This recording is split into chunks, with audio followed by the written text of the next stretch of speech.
Assalamualaikum warahmatullahi wabarakatuh. Perkenalkan, nama saya Muhammad Samsul Rizal dari Fakultas Ekonomi Bisnis UNRI, jurusan Manajemen, mata kuliah Business Model.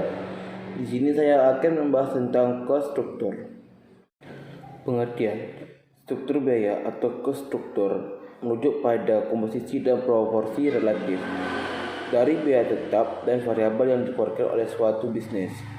Struktur biaya digunakan sebagai alat untuk menentukan harga.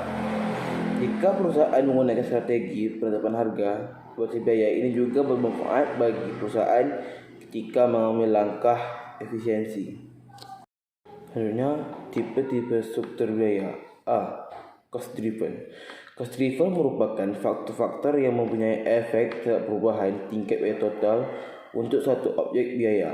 Contohnya, biaya untuk gaji guru akan dipengaruhi oleh jumlah jam mengajar dan lain-lain. Struktur biaya ini memfokuskan diri kepada cara untuk meminimalkan biaya sejauh mungkin. Yang kedua adalah B. Value driven.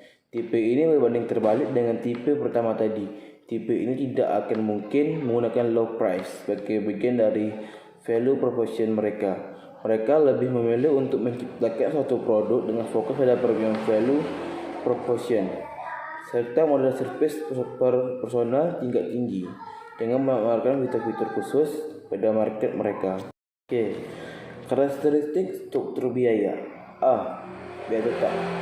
Biaya tetap adalah biaya atau pengeluaran bisnis yang tidak tergantung pada perubahan jumlah barang atau jasa yang dihasilkan, maka tidak akan berubah meskipun terjadi perubahan jumlah barang dan jasa yang dihasilkan dalam kisaran tertentu. Biaya tetap tidak terpengaruh sama sekali dari perubahan-perubahan dalam aktivitas yang dijalankan oleh perusahaan. Contoh dari biaya tetap. Yang pertama itu penyusutan. Penyusutan adalah pembebanan bertahap dan sistematis terhadap biaya aset berwujud. Yang kedua, biaya sewa. Biaya berkala terkait penggunaan real estate atau kantor, gudang, pabrik atau toko. Yang ketiga adalah gaji. Pembayaran perusahaan terhadap karyawan secara berkala. Utilitas tagihan listrik, telepon dan sebagainya. Selanjutnya ialah biaya variabel. Biaya variabel adalah biaya perusahaan yang bisa berubah secara proporsional tergantung dengan produksi yang dikeluarkan. Biaya variabel bisa naik atau turun pada volume produksi perusahaan. Biaya variabel akan naik saat produksi meningkat dan turun. Biaya tidak seperti biaya tetap yang sifatnya tidak tergantung dengan proses produksi. Contoh dari biaya variabel. Yang pertama adalah bahan langsung. Bahan yang berhubungan dengan proses produksi langsung atau yang biasanya disebut dengan bahan baku. Yang kedua, tenaga kerja langsung. Tenaga kerja yang langsung berperan dalam produksi sebuah barang. Tenaga kerja ini akan dibayar saat sudah menghasilkan suatu produk. Hanya tenaga kerja sementara yang upahnya masuk ke dalam biaya variabel. Yang ketiga, upah lembur dan tenaga kerja. Jumlah jam yang dihabiskan oleh tenaga kerja untuk lembur saat bekerja akan dihitung sebagai biaya variabel. Selanjutnya yang C, perbedaan biaya tetap dan biaya variabel. Biaya tetap adalah biaya yang tidak bervariasi dengan perubahan kuantitas unit produksi. Biaya variabel adalah biaya bervariasi dengan perubahan dalam jumlah unit produksi. Yang kedua, biaya tetap adalah berdasarkan waktu terkait, yaitu tetap konstan selama satu periode.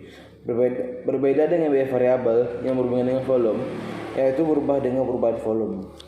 Ini adalah yang ketiga, biaya tetap, biaya pasti. Biaya ini tidak akan terjadi bahkan ketika ada unit yang diproduksi. Sebaliknya, biaya variabel tidak pasti dan hanya akan terjadi ketika perusahaan melakukan produksi. Yang keempat, perubahan biaya tetap adalah per unit. Di sisi lain, biaya variabel tetap konstan dalam per unitnya. Yang kelima, biaya tetap tidak termasuk pada penilaian persediaan, tetapi biaya variabel disertakan.